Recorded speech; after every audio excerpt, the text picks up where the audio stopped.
ఇక్కడేం జరిగిందో జడీకి మొత్తం క్లారిటీ వచ్చేసినట్టుందిరా.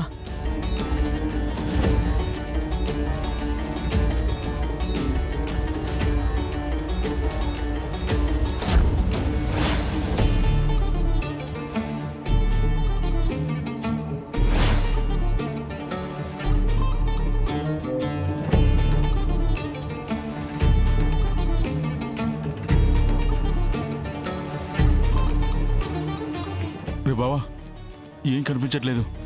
అటువైపు నుంచి చూద్దాం పదా. పదండి పదండి.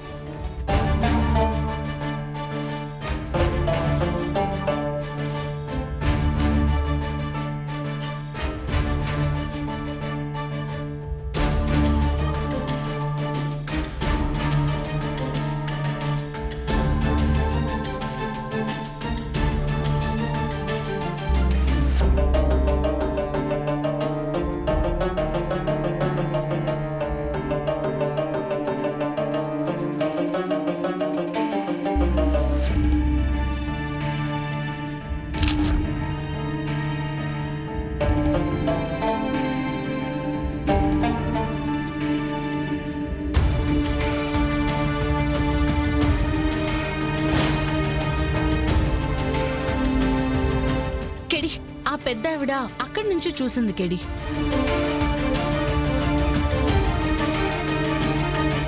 డెలివరీ బాయ్ ఆ మెయిన్ రోడ్ పక్క నుంచి చూశాడు జడి. నీ అనుమానమే నిజమైంది. ఆ యాక్సిడెంట్కి ఈ మర్డర్స్కి సంబంధం ఉంది. ఇప్పుడే రమ్యకి కాల్ చేసి సీన్ ని మళ్ళీ సెక్యూర్ చేయమని చెప్దాం. ఫోన్ ఇవ్వు.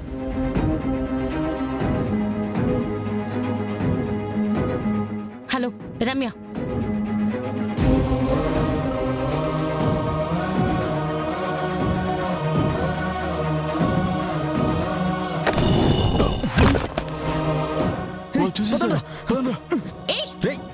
మనల్ని ఇందాక నుంచి ఎవరో వాచ్ చేస్తున్నారు. నువ్వు వెళ్ళి వాళ్ళ సంగతి చూడు. నేను రమ్య వాళ్ళకి కాల్ చేసి ఫోరెన్సిక్ వాళ్ళని రమ్మని చెప్తాను.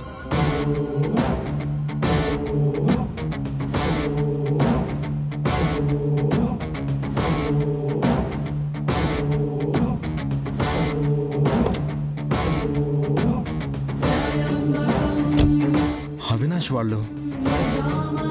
వీళ్ళు ఇక్కడికి ఎందుకు వచ్చారు?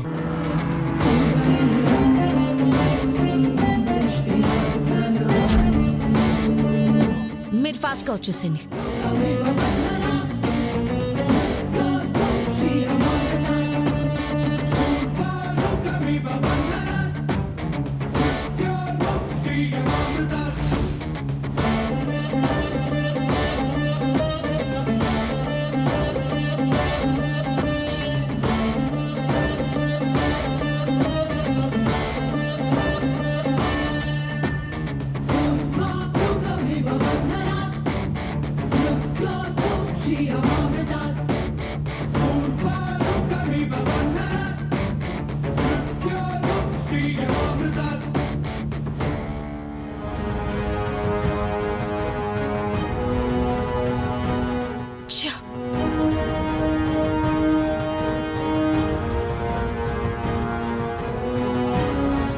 జడి, ఆ ముగ్గురు అవినాష్ వాళ్ళు జడి ఎందుకు వచ్చారో తెలీదు.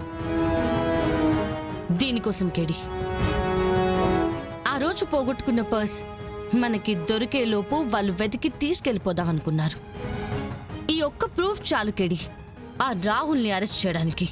ఒక్కడిని లోపలేస్తే వాడే మిగిలిన ఇద్దరిని పట్టిస్తాడు. పద.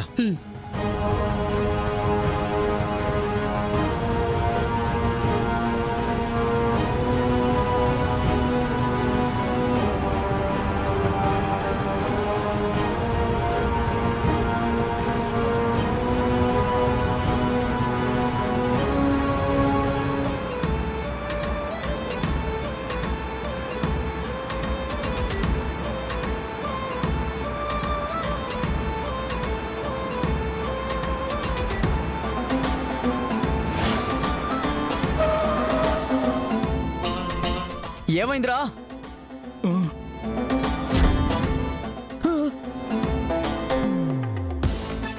జేడి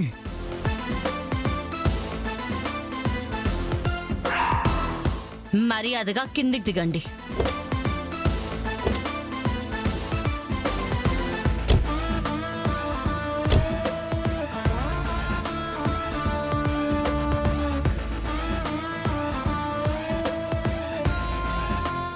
ముగ్గురు అతి కిరాతకంగా చంపి మళ్ళీ ఆ ప్లేస్కే వచ్చారంటే ఎంత ధైర్యం రా మీకు? ధైర్యం కాదు జేడి, అవసరం. అక్కడ వాళ్ళకి కావాల్సింది ఏమైనా ఉందేమో. ఓ అవునా అవినాష్, మీరు స్పాట్కి ఏదైనా వెతకడానికి వచ్చారా? మీకు సంబంధించిన వస్తువు ఏదైనా మిస్ అయిందా? అదే ఫోన్, పర్స్ లాంటిది ఏదైనా? మీరు స్పాట్కి వచ్చి అక్కడ వెతుకుతుంది దీనికోసమేనా?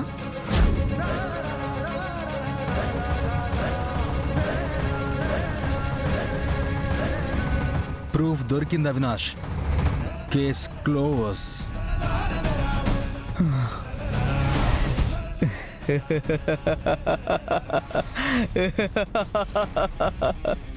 మా నాన్న ఈ కేసు నుంచి బయటపడేంత వరకు సైలెంట్గా ఉండమని రిక్వెస్ట్ చేస్తే నా వైలెన్స్ అంతా పక్కన పెట్టా. అందుకే నా మీద చెయ్యి వేశాక కూడా నువ్వింకా బ్రతికే ఉన్నావు. అయినా నువ్వే లేకపోతే ఇంకా ఈ కేసు ఎక్కడి నుంచి వస్తుంది? ఈ చిన్న లాజిక్ మా పప్పాకి ఎందుకు అర్థం కావడం లేదు, నాకు అర్థం కావట్లేదు. రేయ్, ఈ ఇద్దరిని ఫినిష్ చేద్దాం. గుర్తుపెట్టుకోండి, వీళ్ళ చావు మాత్రం వచ్చే జన్మలో కూడా భయపెట్టేలా ఉండాలి.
సౌండ్ రాకపోయినా ఎలా కొడుతున్నారు వీళ్ళు?